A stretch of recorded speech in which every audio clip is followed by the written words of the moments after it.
microphone hiding the sun coming into the camera.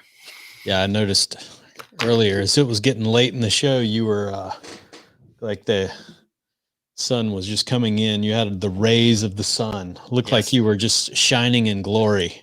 Yes, had my aura going on. Yeah, it's like 2 months this time of year. It's like comes right in that window right there. Yep. I'm sure it's a welcome sign this week, though. It is. That's why I haven't closed the blinds today. Like, nope, keeping them open today. All right, I think we're ready. We'll go 3, 2, and 1. All right, guys, welcome back to another episode of Persuasion by the Pint. I'm Jonathan Taylor, along with Sean McCool. Sean, today we're going to spend some time talking about an ancient little secret known as the Socrates, reference to Bill and Ted, a little bit Bill and Ted's adventure there. Socrates, an ancient strategy of Socrates that you can use in your copy, in your sales copy, just in everyday life to persuade. Yeah, so I like it. So we better give credit where credit is due.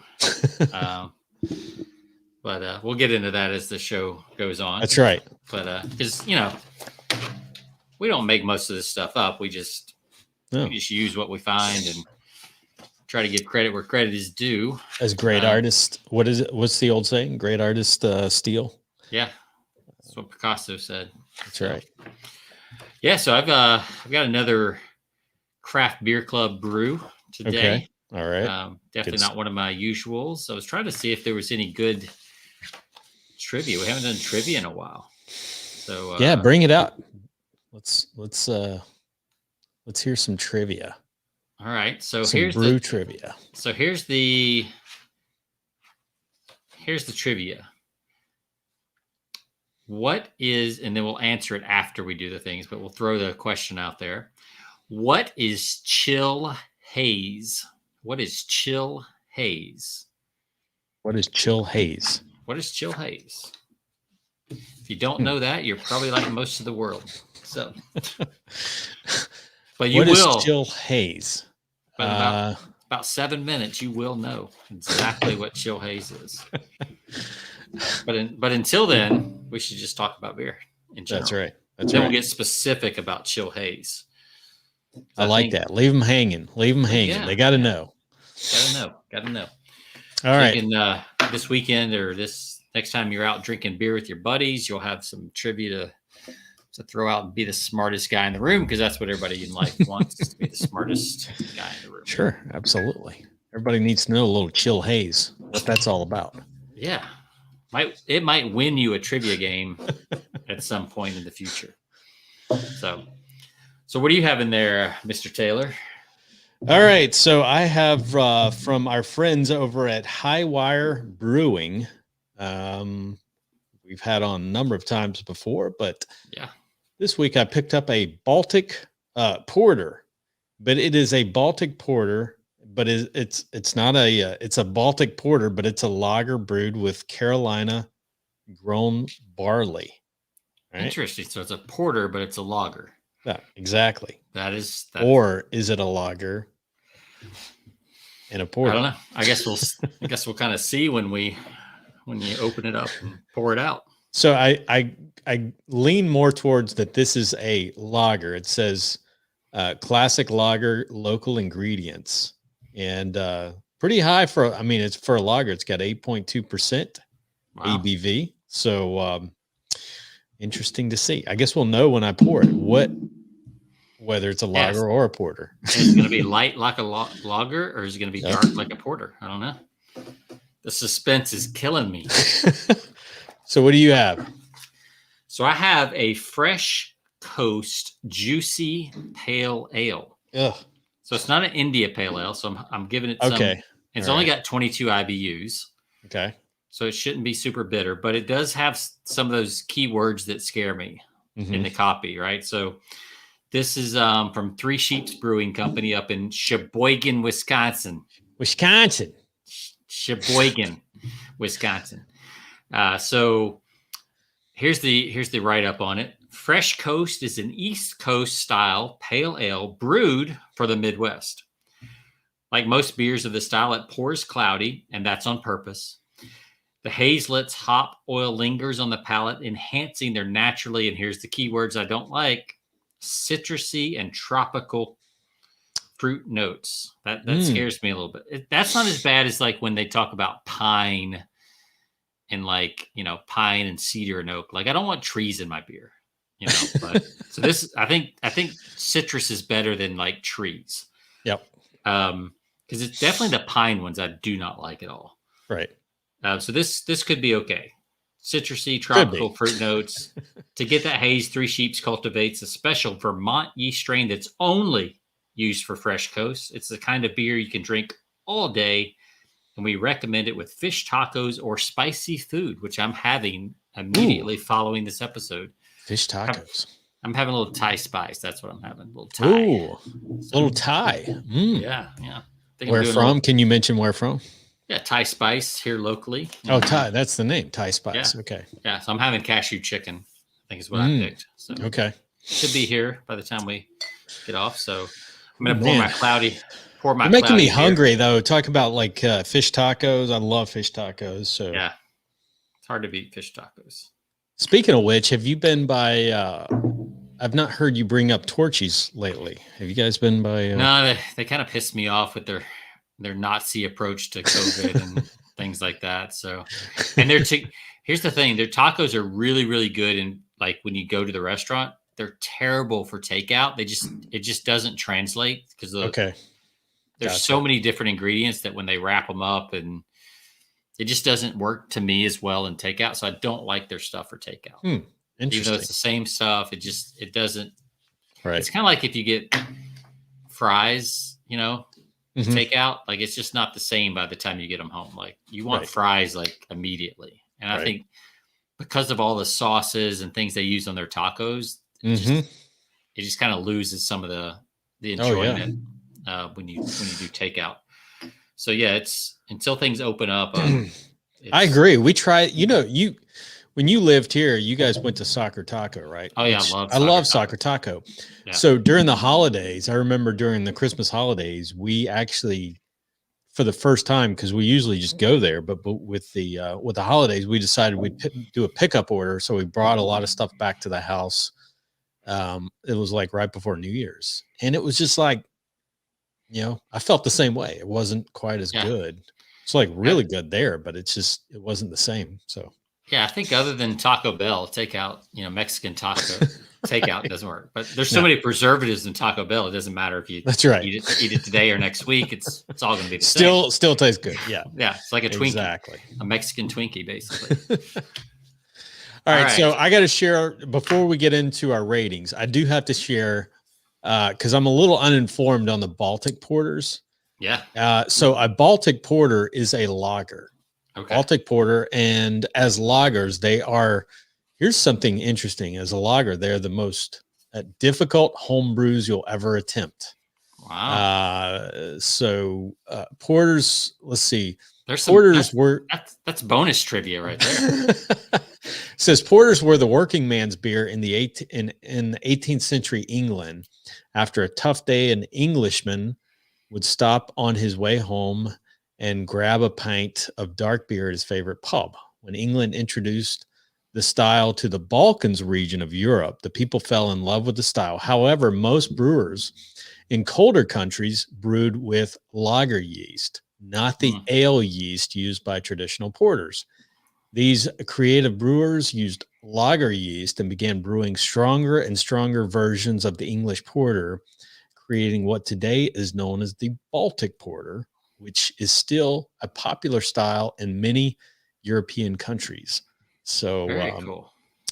It's dark. So I'm going to call this, even though it's a lager, like what we would traditionally think of as a lager, is a porter, man.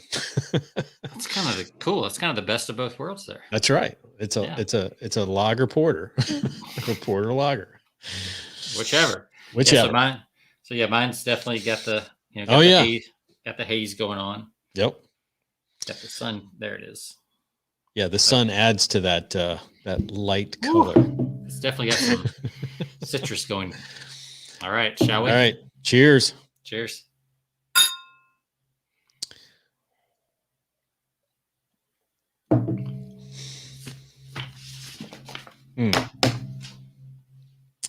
All right. I can tell just by the silence. There's so it's going to fall be under. It's going to be under 3 for sure. Yeah, I'm going to give it.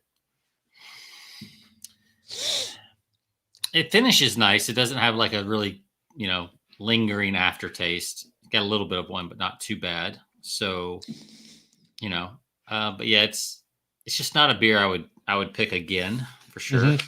Yeah. Like the only citrusy type beers I like are like the porch rocker, like the lemon shandies and things like that. To me, that's the kind of citrus I like the lemon shandy and some of the other shandy type beers. Yeah. But these pale ales just don't do it for me. So I'm gonna go with a 2 on this one. 2. Oh yeah. Man. Yeah. I'll drink it, but just.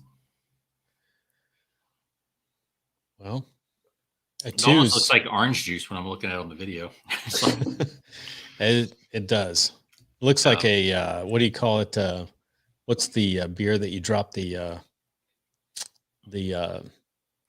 orange in? The Sam Adams. Yeah. Their main one was a Blue Moon. Yep, Blue Moon. Yeah. Yeah, it's not quite as yellow. It's more orange than yellow. Like the Blue Moon's a little bit yellower, I think. A little, probably even more cloudy, but yeah, it's definitely got more citrus going on than that does. It'd be like if you took 3 or 4 slices of that orange and like squeezed them into the beer. That's what it would taste like. It definitely's got like a very orange taste, which I don't remember them saying orange, but it just says citrusy and tropical. It didn't say which citrus. Yeah. So, how about yours? All right, I'm going to give this one I'm going to give it a 3-3. How about a 3-3? So right in the middle there, kind of. Right in the middle. So it's good. I was expecting it to have a little sweetness, but maybe because it's it is a lager. I can taste like it's got kind of that roasty chocolate, but it's not as sweet as like you would think of for a porter or a stout or something like that. Maybe it's just because I had the Imperial Stout on the last episode and it was quite a bit sweeter, but this is not bad at all. I like it. It's got a much better aftertaste than the previous one from our. So you think it's because it's a lager? Do you think it's more drinkable? Like you could drink more of them than like you could a typical porter or stout? Yeah, absolutely. A little bit lighter then. Cool. This is dark. This is dark like a porter, but it drinks. You could drink this like a lager for sure. And it's got the ABV of a porter, man. You could wear yourself out on that one. Yeah, exactly. That could be a dangerous beer right there. All right, so real quick, and then we'll get into the Socratic method, whatever thingamajig, and then I've also got, in the same vein, I've got a little pamphlet that I keep here on my desk. It's one of my secret weapons for writing engaging copy. So all right. Keep that here. But so what is chill haze? Any idea? Chill haze. Man, I'd just be guessing if I told you, so I don't even know where to start. Yeah, so this is a pretty long answer, but I'll go through it with my reading glasses here. Oh, it makes me, the first thing that comes to mind is purple haze from not the same thing. So without being overly technical, the phenomenon known as chill haze is a colloidal haze that forms when proteins from the malt form a loose bond with the polyphenols from the hops. I mean, that's not technical at all. This haze compound forms at colder temperatures, hence the name. And normally when the beer warms back up, the haze disappears. You can observe this after you pour the beer with chill haze into a glass and watch it clear up as the beer warms. So chill haze will usually develop into a permanent condition over time, but it is usually just regarded as a cosmetic problem. There are several ways to combat chill haze while brewing, including adding enzymes to your wort. So if you have a chill haze problem, the bottom line is you need to add enzymes to your wort. Dude, you cannot get this just anywhere. You can get it with a subscription to Some the original Craft enzymes. Beer Club. Just throw a little enzymes in there. Yeah, that's all you need, man. Little enzymes. Probably get those at Tractor Supply. I don't know. Oh man, this is the kind of trivia that you will not find anywhere else, except with a on the internet. I mean, that's right. Subscription to the Craft Beer Club. Exactly. So at persuasionbythepint.com/craft beer. All right, let's talk about something that's related to persuasion. Since we're 15 minutes in. That's right. Do you think people just skip by the first 15 minutes in our podcast now? No, they know where the mark is. No, they go through.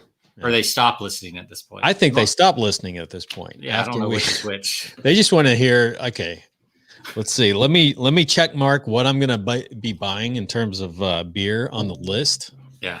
I just need their rating and I'll put it on the grocery list, right? Yeah. After that, they're tune out.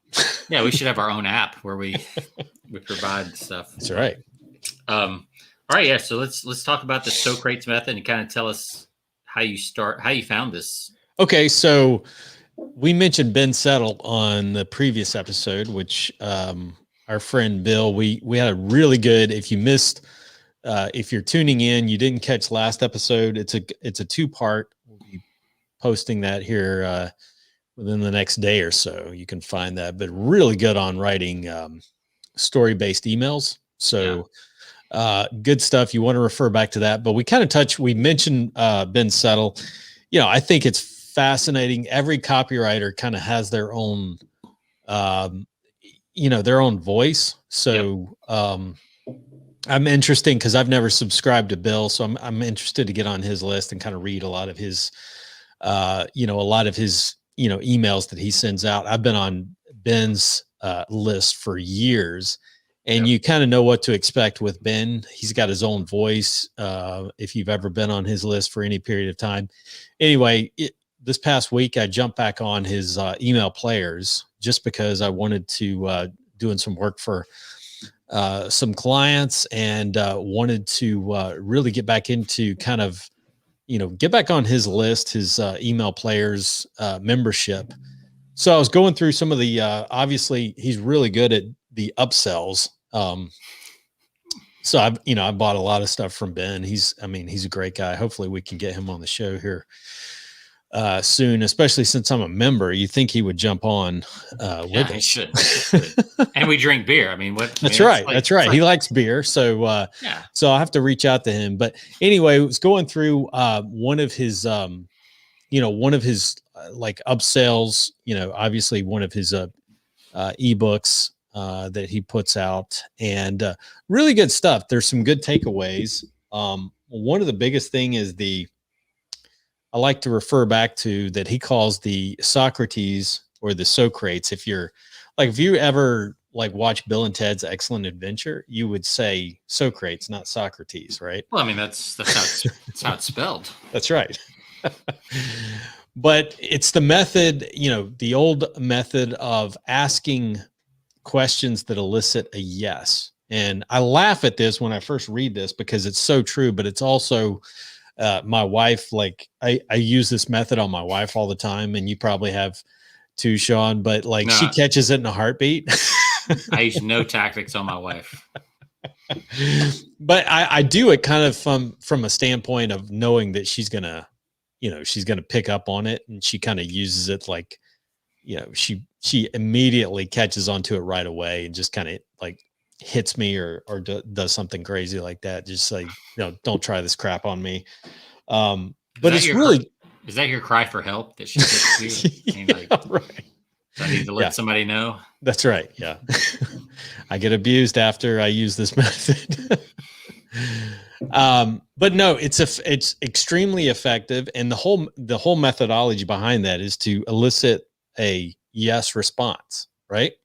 Okay. So we think about that as pretty simple, but if you're using that in your copy, the whole purpose is to get people on board to agree with what you're saying. So one of the strategies is when Socrates, when he in his rhetoric was often used sentences, or he would ask questions that he knew was a simple. And you see this in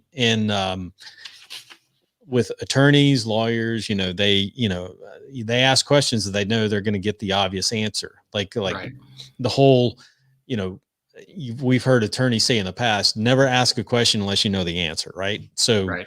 So you ask questions that you know are going to elicit the yes response. And you do that within your sales copies, because the more times that people say yes to you, the more likelihood that they're going to agree with you and move to the next step within that sequence of events in your sales copy. So here's an example, Sean. If I told you about a brand new way to ... fill in the blank, whether it's weight loss, whether it's investing, we've talked a lot about that lately. Would you be interested, right? If it was a risk-free method to do this, would you be interested in moving forward? Yeah. I mean, yeah, of course. Right. So this is a good example where you have to know your prospect, your avatar, whatever you want to call it, right. your ideal customer. Like so how would you use that in your world of when you're in industrial sales? Like how would you say that? Sure. So if I were talking to a manufacturer and I was saying, if I could introduce you to a method which would reduce the amount of waste in your material, which reduce your raw material demand, or your polyester, your vinyl ester resin demand.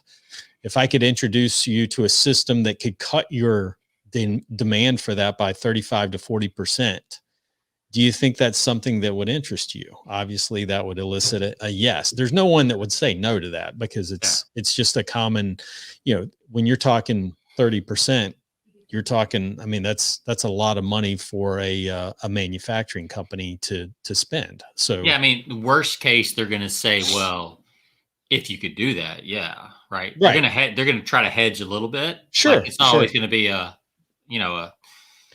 super enthusiastic yes. They're probably Right. going to temper it. But the fact Right. is their brain has said yes immediately. Their emotional center has said yes immediately, right? And then they temper it a little bit because Right. they don't want to give away, they got to posture a little bit. So, Sure. So yeah, I think what's even more powerful, if you were to add a risk-free that literally, and I use this a number of times, that costs you, nothing to evaluate. So it's a risk-free assessment. If I could show you, a way of cutting back your, reducing the amount of your resin or your your raw material consumption by 30%.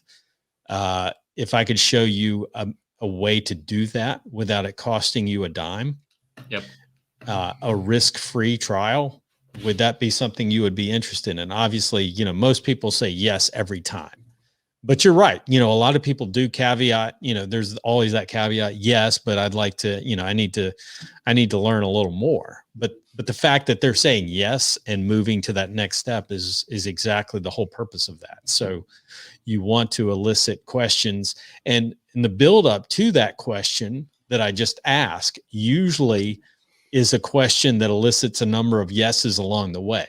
Like, are you seeing an increase in your raw material cost right now? Which I know for a fact, when I ask that question, every manufacturer is experiencing price increases right now. And it has a lot to do with, when petroleum, oil, petroleum goes up, you see a lot of these other raw material costs go up. So I'm going to ask that. Are you experiencing raw material increases? Yes. Have you experienced some shortages or some disruptions in your supply chain because of that? Yes. yeah. So you start asking obviously questions that move from one yes to another, and ultimately you get that. The more you ask that along the way, the better your chances of getting a commitment from the part of your customer or the buyer on the other end. Yeah, I mean, this reminds me too of a question that RC taught me. He's in a sales process, like one of the final questions. So you go through and you ask a lot of questions, kind of like you do, and then kind of see the value and the different things. And one of the final questions you ask is, would $10,000 be a reasonable amount to invest if you knew what we do together would work? Right. Or save you money or get you the results you're after or whatever. And there's a lot of kind of NLP going on in there as well. But actually, I think he says appropriate, not reasonable. So is $10,000 an appropriate amount to invest if you knew that what we do together would work?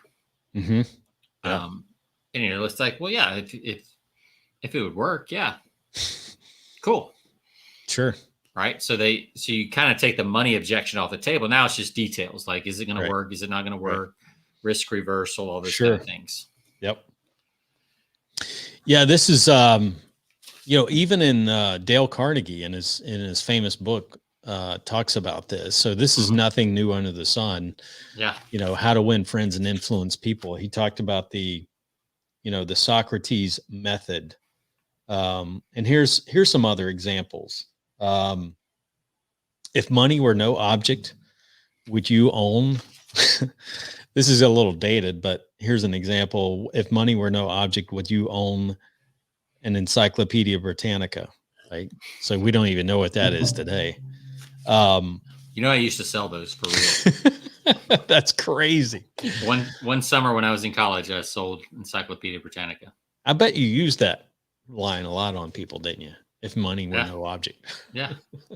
Or something like that. It's like, oh man, I'm trying to remember because it was all scripted, right? I mean, there's very kind of a scripted presentation. If you knew having a set of Encyclopedia Britannica in your home would give your children an unfair advantage in school. Yep. Would you want a set? Sure. Well, yeah, of course I would. Everybody wants the best for their kids, right? Absolutely. So that definitely is and that brought. I remember I remember I bought a whole set of those when I was in the Army. Like, really? Literally a single guy, no family, no no kids, no family, at the time, just a single guy. But guy was an incredible salesman who he literally came to my barracks. This is a guy that was on, So you had an entire set of encyclopedias delivered to your barracks. Where did you put them? I mean, if your barracks was like mine, like where did you put them? Just on it was on the, I had a little shelf on my little side of my barracks that I had all these books, which I was like, why the blank did I buy these again? But I mean, he was just an incredible salesman. So he was like, do you want, and he used that, but he used it from a individual standpoint for me is like, is it worth the investment? Do you think it's worth the investment to, in these books at the time? Cause this was like 93. So it was kind of pre-internet. So investing in these set of books, to boost your career, basically, tied it to everything military related, can help you, with your rank and your career and everything like that. Knowing, like, in the back of my mind, I had no intention of staying in, but it was like, oh yeah, I mean, this, if you can tie this to me, even post-military, showing the value of this. Do you remember how much those cost in 1993? Man, I think it was like, I want to say it was a chunk of change because it was like, it's probably like not only $1,200 or something, probably. Yeah, I think I spent like, I want to say it was north of $600 because it was it was not only the encyclopedias, but it was also some other books like they threw in some other stuff too. Obviously, even with stuff like that, they would throw in all these bonuses. You're not only getting the encyclopedias, but you're also getting this other, the atlas and all the other stuff. Man, that's crazy. Like, and it was, a lot of it was like, looking at like your status, like, here you are and you're trying to, most guys that are in the military, they're living the barracks for life. They're out drinking every night, partying, stuff like that. So it's like, do you want to separate yourself and like show Mm-hmm. and prove yourself and not be that? I mean, the guy was amazing. So it was kind of like the Wall Street Journal letter, right? It's like two men. Like, do you want to be right. you want to be this guy or this guy? Like, Yep. well, you need to subscribe here, or you need to buy Exactly. these books. Yep. Yeah, I mean, yeah, it's brilliant. Man, that brings back some memories for sure.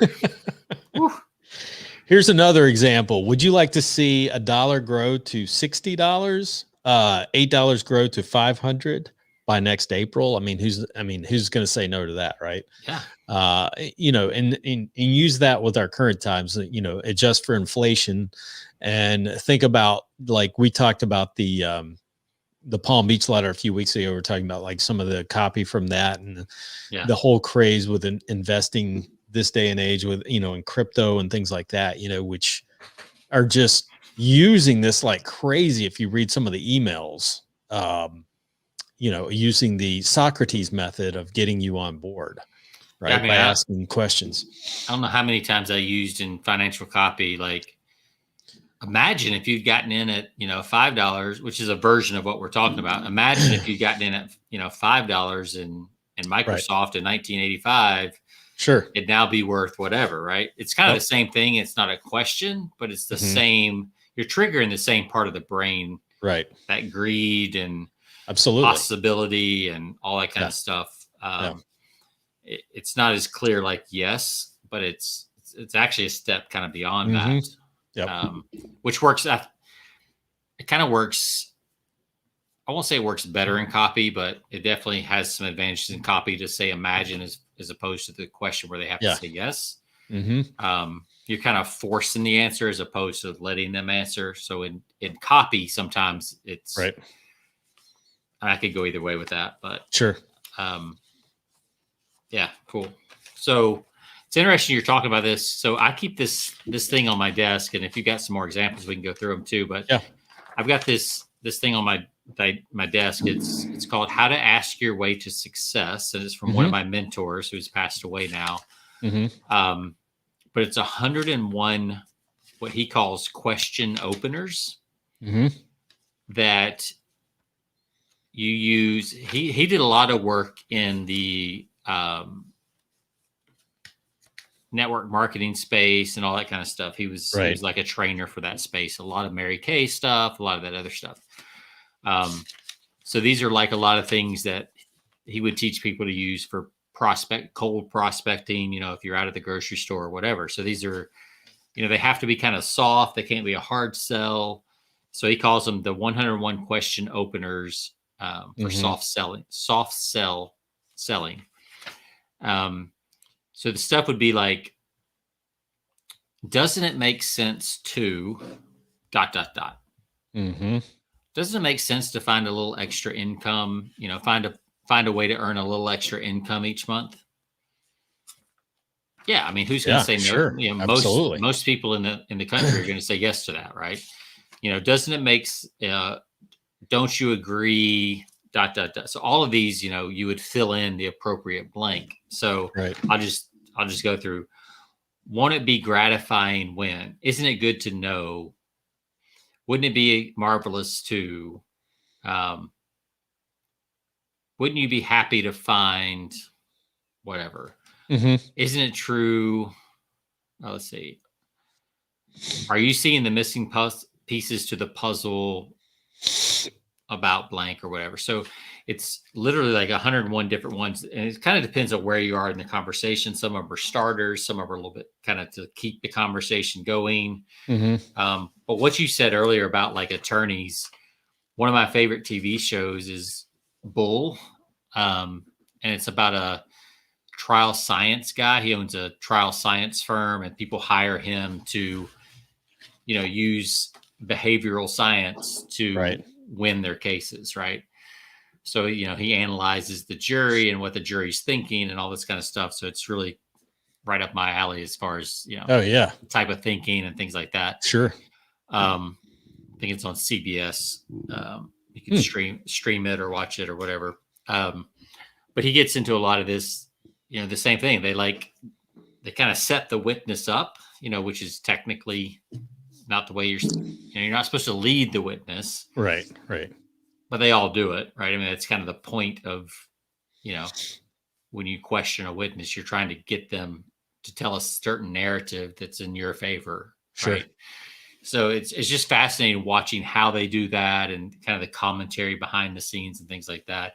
Mhm. And it's always right. It's always asking questions. Yep. Because that's how you engage people. That's how you get them to tell you, and how you phrase the question will have more to do with the answer than even what happened, like even the circumstances that happened. It's all about how you phrase the question so that you get the answer you want. Yep.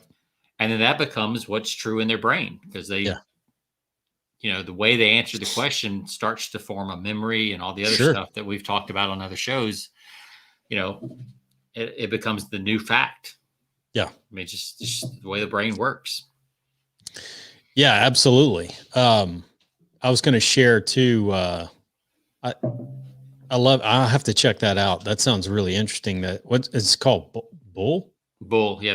The guy's last name is Bull. So Bull. You check that out. I love shows like that.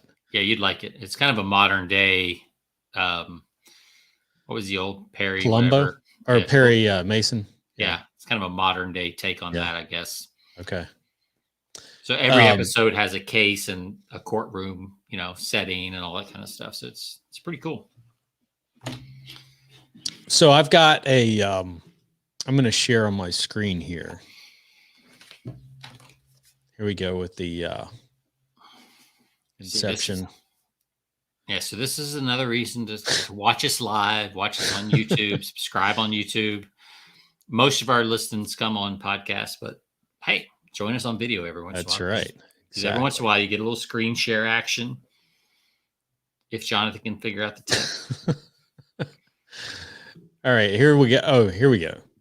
So this is a classic.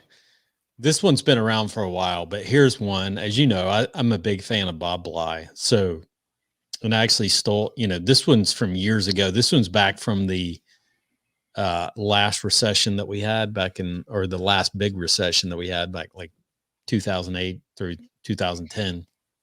Yep.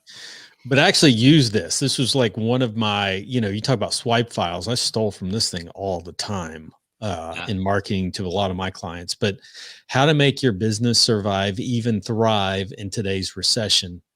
And so he uses this format. You talk about this. So we talk about the Socrates or the Socrates. The very first thing he talks about, afraid of another recession looming ahead. Well, in most businesses, during that time, that was like in the forefront of their minds. Always already seeing a downturn in your weekly orders and sales with the question, yes. Are there fewer sales leads in your pipeline, and are the leads that you do have more difficult to close? If so, you're not alone. So, so 3 questions right in a row. Where he knows what their market's dealing with. He knows what the market's dealing with. And he's like, they're going to say yes to these 3 questions. Yep. Right. So, and this is where a lot of, I think newer copywriters and newer salespeople make a mistake, is they kind of hear about this technique of using questions, but they don't use questions that they absolutely are certain people are going to say yes to. Right. They just start asking questions, and then some of those questions are no, some of those questions are not right now. So you have to make sure that you understand where your prospect is so that you definitely get a yes answer to these. Yep. Otherwise you're actually hurting yourself. Absolutely. You'd be better off not asking the question. Exactly. It's like that old line from Glenn Ross, where he says, you never open your mouth. In this case, you never write something until you know the shot, right? Yeah. It's like you know the response. You have to know the response before you ask the question. So and in this show I'm talking about, like, you can see when the defense attorney goes up to the stand, you kind of know the backstory, so you kind of know where he's going to go. So you can see how he sets the person up the whole way.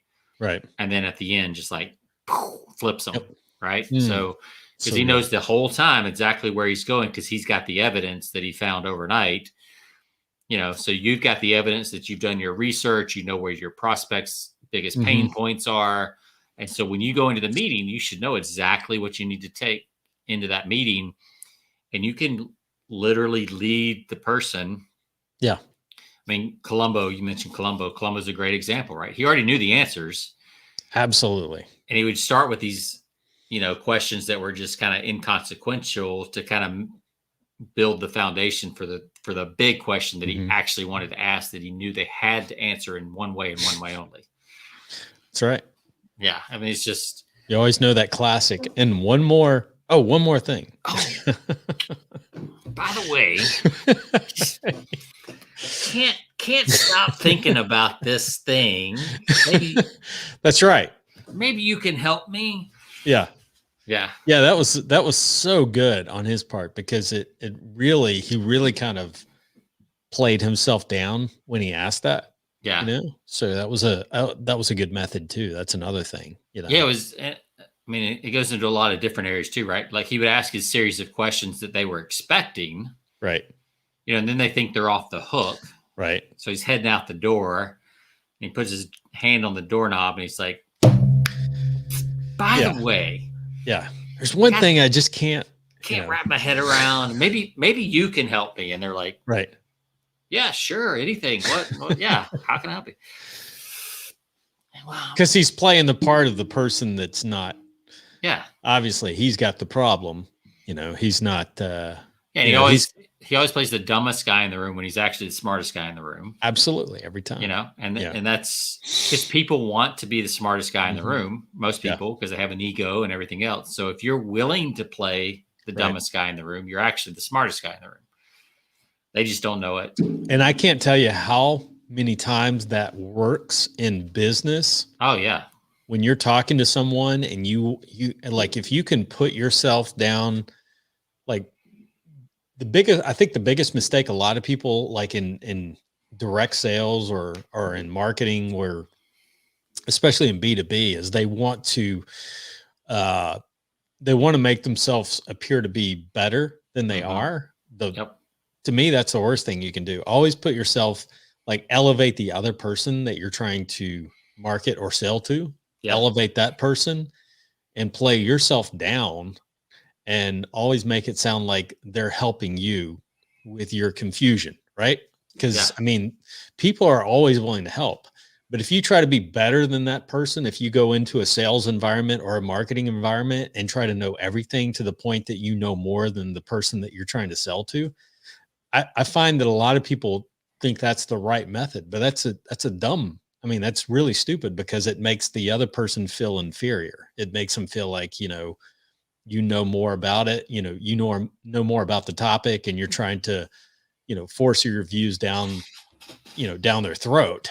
Whereas if you come across as being like humble and you're asking questions, and then you can take the Columbo method, which is like, gosh, thanks for helping me. And, oh, one more thing, and you put it that way, people are always willing to help you move forward. So, well, I think it literally engages a different part of the brain. They're not on defense anymore. Now they're helping. Bingo. Yeah. So like it literally gets the cautious part of their brain kind of set aside. Exactly. Defenses completely go down. And a great example of this is, there's a classic Bible story. I guess all Bible stories are classic. But sure. I can't remember if it was Joseph or Daniel. I guess it was Joseph. Or was it David? I don't know. It's one of those guys, right? Old Testament. Tell the story and I'll know. They go to the king, and they're like, hey, this dude in the kingdom, he's like, he's doing this awful stuff. And the king's like, tell me who this guy is. I'm going to take him out. Oh yeah. I think it was David, right? Yeah, it was David. Yeah. David and Saul, and or something like that. But if he had confronted the king, sure, he wouldn't have made it out of the room alive. That's right. Right. But because he kind of set up the story and had made it a third person situation, the king was able to think more clearly, more rationally, not bring his own ego into it, and give the answer. And then David was able to say, like, oh, by the way, that's you. It's like, curses. Yeah. Right. It's so, Much better, much more subtle than being direct. Yeah. And it works well with teenagers too, by the way. Oh yeah, absolutely. Yeah. So it's like you're getting advice. And now people feel like, oh, I'm giving advice. So let me put on my smart hat. I'm going to give you the best advice I can. Absolutely. And you just don't realize they don't realize they're walking straight, because our ego is so powerful. Like we just don't even see it coming, So if you can set your ego aside, then you can use the power of other people's ego. Absolutely. To get them to see something that they wouldn't normally see. So yeah, it's so true. It's so true. I've seen so many sales professionals, especially in my industry, that have really fallen flat, and they've just kind of, fizzled out simply because they had egos, and like they had egos where they wanted to basically, tell people and demand people what to, how they should move or how they should make their decisions. And it was an ego thing. It was like an ego thing, them versus the client. Whereas, if you start thinking in those terms, then you're already, you're already losing, because, people are, like you said, their defenses are up the whole time. And until you come across as a humble person, that Columbo method where you're trying to learn and trying to discover, just like an attorney, asking the right questions, that's, so instead of telling people, this is what you have to do to get 10x results, baby. Like, try asking some questions. That's right. Be like, if you did this, do you think you'd get 10x results? Yeah, probably would. Yep. Cool. Exactly. Totally different. And I think much more effective. There's this whole misnomer out there that the best salespeople are like huge extroverts and things like that. But in my experience, the top salespeople, especially from like a long-term and retention standpoint, tend to be more introverted, calmer, things like that. Like a lot of times the extrovert, high, big personalities will sell more on any given day, but they also have more cancellations, more unhappy customers, shorter lifetime values, and things like that. Right. I think that's true in whether it's face-to-face or, companies that use high pressure. They may sell more, but they keep their customers far less time. Absolutely. Lifetime value is a lot lower, those kind of things. Yep. Just ask people. You are leading people, but you're doing it for their own benefit. Some people are like, well, that's being manipulative, but it's really not.